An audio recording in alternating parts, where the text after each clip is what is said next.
യേശുവിന്റെ പീഡാനുഭവങ്ങളുടെ ഓർമ്മ പുതുക്കലിലൂടെ കടന്നുപോകുന്ന ഈ ദിവസങ്ങളിൽ അവിടുന്ന് സഹിച്ച പീഡനങ്ങളെ കുറിച്ചാണ് നാം കൂടുതലായി ധ്യാനിക്കുന്നത്. വാഴ്ത്തപ്പെട്ട ആൻ കാതറിൻ എമറിച്ചിന് ലഭിച്ച ദർശനങ്ങളിലൂടെയാണ് പീഡാനുഭവങ്ങളിലൂടെ കടന്നു പോകുമ്പോഴും ക്രിസ്തു മാനവകുലത്തിന്റെ മേൽ വർഷിച്ച സ്നേഹത്തെയും ആത്മാക്കളെ സ്വന്തമാക്കാനായി അവിടുന്ന് സഹിച്ച ത്യാഗങ്ങളെയും കുറിച്ച് കുറച്ചുകൂടി വ്യക്തമായ ധാരണ നമുക്ക് ലഭിക്കുന്നത്.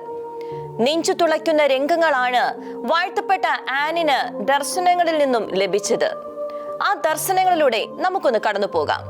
പടയാളികൾ നിശബ്ദരായി പീഡന ഉപകരണങ്ങളുമായി കടന്നു വരുന്നതും വേറെ ചിലർ കാട്ടുവള്ളികൾ പറിച്ചെടുത്ത് ചമ്മട്ടിയുണ്ടാക്കുന്നതും വാഴ്ത്തപ്പെട്ട ആൻ ദർശനത്തിൽ കണ്ടു. വേറെ ചിലർ മുള്ളുകൾ കൊണ്ടുവന്നു. അവരുടെ വായ് നിറയെ കയ്പ് നിറഞ്ഞ വാക്കുകളായിരുന്നു. കുറ്റവാളികളെ മാത്രമല്ല, നിരപരാധികളെ പോലും ഈ ക്രൂരന്മാരായ പട്ടാളക്കാർ സ്തൂപങ്ങളിൽ കെട്ടിയിട്ട് മർദ്ദിക്കുകയും ക്രൂരമായി കൊലപ്പെടുത്തുകയും ചെയ്യാറുണ്ടായിരുന്നു. വന്യമൃഗങ്ങളെ പോലെയോ അല്ലെങ്കിൽ സാത്താനെ പോലെയോ ആയിരുന്ന അവർ അർദ്ധ മദ്യലഹരിയിലുമായിരുന്നു. അവർ നമ്മുടെ കർത്താവിനെ മുഷ്ടി ചുരുട്ടി ഇടിക്കുകയും ചമ്മട്ടി കൊണ്ട് അടിക്കുകയും ചെയ്തു. ചങ്ങല കൊണ്ട് ബന്ധിച്ച് അവർ ഈശോയെ വലിച്ചിഴച്ചു. എന്നാൽ ഈശോ അപ്പോഴൊന്നും ഒരു എതിർപ്പ് പോലും പറഞ്ഞില്ല. എല്ലാ ക്രൂരതകൾക്കും പ്രതിരോധം തീർക്കാതെ ഈശോ കീഴടങ്ങി കൊടുക്കുകയായിരുന്നു. അപ്പോഴേക്കും അവരുടെ ഇടയിലേക്ക് മഹാപുരോഹിതന്മാരുടെ ദാസന്മാരുടെ കടന്നുവരവായി. അവരും നന്നായി മദ്യപിച്ചിട്ടുണ്ടായിരുന്നു. പോരാഞ്ഞിട്ട് കൈ നിറയെ പണവും അവരുടെ കൈകളിലുണ്ടായിരുന്നു. രണ്ടിന്റെയും ബലത്തിൽ ഈശോയ്ക്ക് നേരെയുള്ള പീഡനങ്ങൾ കൂടുതൽ മനുഷ്യത്വരഹിതമായി മാറി. ഈശോയെ അവർ മുന്നോട്ട് കൊണ്ടുപോയി വസ്ത്രങ്ങൾ അഴിച്ചുമാറ്റി സ്തൂപത്തിൽ കെട്ടിയിട്ടു. പിന്നെ ചമ്മട്ടിയടി ആരംഭിച്ചു. ഈശോയുടെ പൂവിടൽ മുറിവുകളാൽ നിറയപ്പെട്ടു. ശരീരം മുഴുവൻ ചോരയൊഴുകി. ഓരോ ചമ്മട്ടിയടിയിലും മാംസകഷണങ്ങൾ ശരീരത്തിൽ നിന്നും തെറിച്ചുപോയി. ഈശോയുടെ ശരീരത്തിന്റെ സ്വാഭാവികമായ നിറം മാറുകയും അത് ഇളം ചുമപ്പ് നിറമായി തീരുകയും ചെയ്തു. ക്രൂരന്മാരായ ആരാചാരന്മാർ ഈശോയെ ക്രൂരമായി മർദ്ദിക്കുമ്പോഴും ഏറ്റവും ഹൃദയസ്പർശിയായ രംഗം ഈശോ അവർക്ക് വേണ്ടി പ്രാർത്ഥിക്കുകയാണ് ചെയ്തത് എന്നതായിരുന്നു. ഈ സമയം ഈശോ മാതാവിനെ നോക്കി. മകന്റെ നോട്ടം അമ്മയ്ക്ക് താങ്ങാവുന്നതിനും അപ്പുറമായിരുന്നു. പരിശുദ്ധയമ്മ ആ നോട്ടത്തിന് മുൻപിൽ ബോധരഹിതയായി നിലം പതിച്ചു. തന്റെ മകൻ മുറിവുകളാൽ മൂടപ്പെട്ട് നിൽക്കുന്നത് കാണുമ്പോൾ ഏതമ്മയ്ക്കാണ് ബോധം നഷ്ടപ്പെടാതിരിക്കുന്നത്? തൂണിൽ കെട്ടിയിട്ടപ്പെട്ടിരിക്കുന്ന ഈശോ കൈകൾ ഉയർത്തുന്നത് കണ്ടപ്പോൾ പടയാളികൾ ഈശോയുടെ കൈകൾ സ്തംഭത്തിന് മുകളിലുള്ള ഇരുമ്പ് വളയത്തിൽ കെട്ടിയിട്ടു. അപ്പോഴേക്കും പൂർണ്ണ നഗ്നനായി കഴിഞ്ഞിരുന്നു യേശു. കോപാകുലരായ രണ്ടു പട്ടാളക്കാർ മുൻപോട്ട് വരികയും അവർ അടിമുതൽ മുടിവരെ ഈശോയെ ക്രൂരമായി മർദ്ദിക്കാൻ ആരംഭിക്കുകയും ചെയ്തു.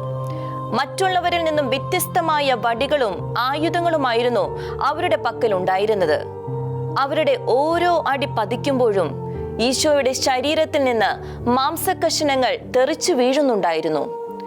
പടയാളികളുടെ കൈകളിൽ പോലും ഈശോയുടെ രക്തം വീണ് കറ പുരണ്ടു.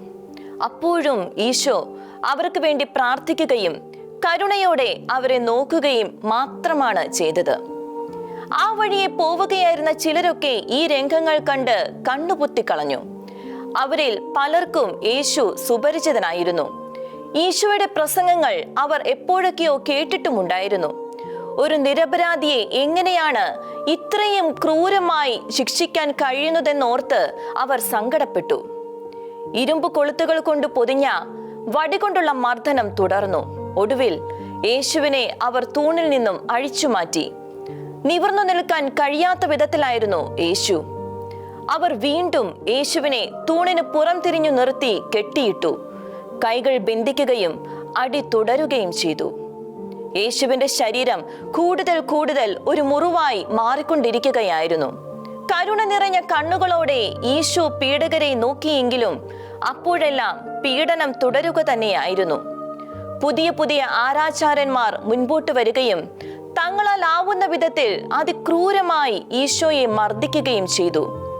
അപ്പോഴെല്ലാം അവരുടെ ചമ്മട്ടിയുടെ കൂർത്ത അഗ്രങ്ങളും മുള്ളുകളും കൊണ്ട് ഈശോയുടെ ശരീരത്തിൽ നിന്നും മാംസകഷ്ണങ്ങൾ കോർത്തെടുക്കപ്പെട്ടുകൊണ്ടിരുന്നു. 4 മണിക്കൂറോളം പീഡനം തുടർന്നു. അപ്പോൾ ഒരു മനുഷ്യൻ മുൻപോട്ട് വരികയും ധൈര്യത്തോടെ ശബ്ദിക്കുകയും ചെയ്തു, "അരുത്, ഈ നിരപരാധിയെ ഇനിയും മർദ്ദിക്കരുത്." അതു കേട്ട് ആരും ഒന്നും ശബ്ദിച്ചില്ല. തൂണിൽ കെട്ടിയിട്ടിരിക്കുകയായിരുന്ന ഈശോയുടെ കയർ അയാൾ അറുത്തുമാറ്റി. ഈശോ ഒരു പഴന്തുണി കഷണം പോലെ നിലത്തേക്ക് വീണു. ആരൊക്കെയോ അപ്പോൾ ഈശോയുടെ അടുക്കിലേക്ക് വന്നു. ഈശോ അവരെ നോക്കി കരമുയർത്തി. ആ നിമിഷം ഓടി വന്നവരെല്ലാം പിന്നിലേക്ക് മാറിക്കളഞ്ഞു. പടയാളികൾ അപ്പോൾ ഈശോയെ പരിഹസിച്ചു.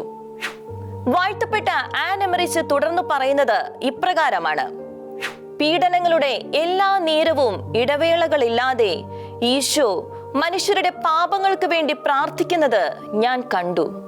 പടയാളികൾ യേശുവിനെയും കൊണ്ട് മുൻപോട്ട് നീങ്ങിയപ്പോൾ ജനക്കൂട്ടം ആർത്തട്ടഹസിച്ചു, "അവനെ ക്രൂശിക്കുക, അവനെ ക്രൂശിക്കുക." ഈശോ ഈ പീഡകളെല്ലാം സഹിക്കുന്നത് പരിശുദ്ധയമ്മ സാക്ഷിയായിരുന്നു. ഈശോ പീഡനങ്ങളെല്ലാം ശരീരത്തിൽ അനുഭവിച്ചപ്പോൾ മാതാവ് അവയെല്ലാം ഹൃദയത്തിൽ സംവഹിക്കുകയായിരുന്നു. നിവർന്നു നിൽക്കാൻ പോലും കരുത്തില്ലാത്ത വിധം മാതാവ് ദുർബലയായിരുന്നതിനാൽ അമ്മ മറ്റുള്ളവരോട് ചേർന്നാണ് നിന്നിരുന്നത്. കരയാൻ പോലും അമ്മ അശക്തയായിരുന്നു. അമ്മയുടെ ആത്മാവ് ഒരേ സമയം ദുഃഖത്താലും അതേസമയം സ്നേഹത്താലും നിറയപ്പെട്ടതായിരുന്നു. ഈശോയുടെയും മാതാവിന്റെയും സുഹൃത്തുക്കൾ മൂടുപടം ധരിച്ച് അവിടെ നിൽപ്പുണ്ടായിരുന്നു. പിലാത്തോസിന്റെ ഭാര്യ ഈ സമയം മാതാവിന് ചില ലിനൻ തുണിത്തരങ്ങൾ അയച്ചു കൊടുക്കുന്നതും ഈ പീഡനങ്ങളുടെ സമയത്ത് ആൻ എമറിച്ച് ദർശനത്തിൽ കണ്ടു. യേശു മോചിതനാവുമെന്നും അപ്പോൾ മാതാവിന് ലിനൻ തുണികൾ പ്രയോജനപ്പെട്ടേക്കുമെന്നും വിചാരിച്ചായിരിക്കാം കരുണാമയിയായ ആ സ്ത്രീ അപ്രകാരം ചെയ്തത് എന്ന് ആൻ നിഗമനത്തിലെത്തുന്നു. തന്റെ കണ്ണുകളിൽ നിറഞ്ഞ രക്തം തുടച്ചു മാറ്റാൻ യേശു പരിശ്രമിക്കുന്നതും ആൻ കണ്ടു. മാതാവ് ഈ സമയം മകനു നേരെ കൈകൾ നീട്ടി. അഗാധമായ വേദന അമ്മയുടെ ഹൃദയത്തിൽ തുളച്ചു കയറി. ഈശോയെ പട്ടാളക്കാർ മുന്നോട്ട് കൊണ്ടുപോയപ്പോൾ അവിടുന്ന് കടന്നുപോയ വഴികളിൽ രക്തം പുഴ പോലെ ഒഴുകി കിടന്നിരുന്നു. മാതാവും മഗ്ദലന മറിയവും കൂടി അവിടെ മുട്ടുകുത്തി ആ രക്തം ലിനൻ തുണി കൊണ്ട് തുടച്ചെടുത്തു.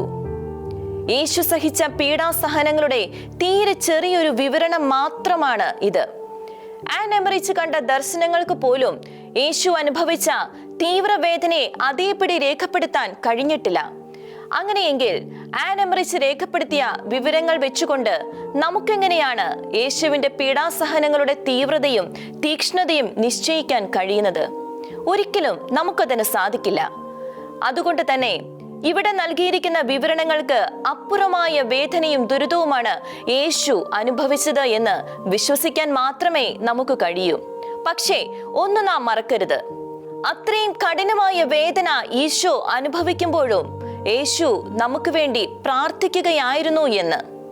തന്നെ ക്രൂരമായി മർദ്ദിച്ചവർക്ക് വേണ്ടി പോലും പ്രാർത്ഥിക്കുകയായിരുന്നു എന്ന്. നമുക്ക് ഈ ദിവസം വലിയൊരു ആത്മീയ ചിന്ത കൂടി നൽകാൻ ഇത് സഹായിക്കട്ടെ. നമുക്ക് മറ്റുള്ളവരോട് നിരുപാധികം ക്ഷമിക്കാൻ സാധിക്കുന്നുണ്ടോ? വലുതും ചെറുതുമായ മറ്റുള്ളവരുടെ തെറ്റുകളോട് ഉദാരപൂർവമായ സമീപനം പുലർത്താൻ കഴിയുന്നുണ്ടോ? ഇല്ലെങ്കിൽ ഈ ദിവസം അതിനുള്ള ശ്രമമുണ്ടാകട്ടെ. ഒറ്റ മുറിവായി തീർന്ന അവസരത്തിലും പീഡകരെ കരുണയോടെ നോക്കിയ ഈശോയെ മാതൃകയാക്കി ക്ഷമിക്കുവാനുള്ള മനസ്സ് തരണമേ എന്ന് നമുക്ക് അവിടുത്തോട് പ്രാർത്ഥിക്കാം.